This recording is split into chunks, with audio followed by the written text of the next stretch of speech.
Anfield experiment still needs work for one of Manchester City's biggest games last season. The Champions League quarter-final away at Anfield, Pep Guardiola deferred to his love of central midfielders and played all four of Fernandinho, Ilkay Gundogan, Kevin De Bruyne and David Silva.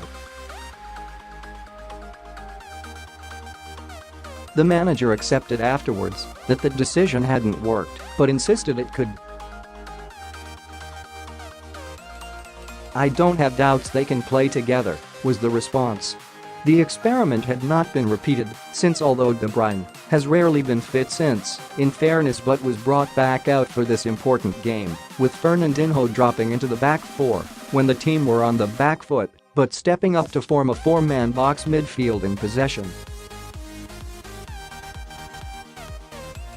If the result was different from Anfield, there were few signs that it is an optimum lineup for the Blues, with none of the central players really running the game, as key contributions came instead from Sergio Aguero and Raheem Sterling. What can't Fernandinho do? Just in case City didn't know how hard it will be to find someone that can play the holding role as well as Fernandinho, the veteran combined that role with playing centre-back against Arsenal. His flexibility allows Guardiola to be creative with his selections and must have caught Arsenal out just as it caught everyone trying to work out the starting lineup. That said, it is clear that the Blues are a better side when the Brazilian plays in his preferred role.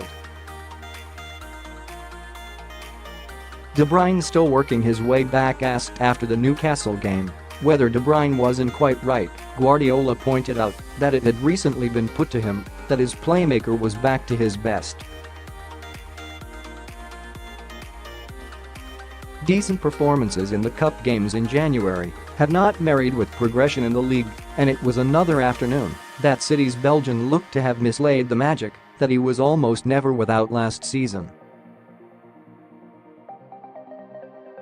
The sight of him grimacing on the floor as he was taken off showed that he still needs time to work his way back to full form and fitness. Defensive issues remain. Danilo looked to have won the battle to be Benjamin Mendy's stand-in at left back ahead of Aleks, Zinchenko and Fabian Delph, but the Brazilian stinker at Newcastle saw Aymeric Laporte move back to the position he thrived in against Liverpool last month. It looked to have worked a treat when Laporte crossed for Sergio Aguero to head in after just 48 seconds, and Kyle Walker was also much improved on recent showings.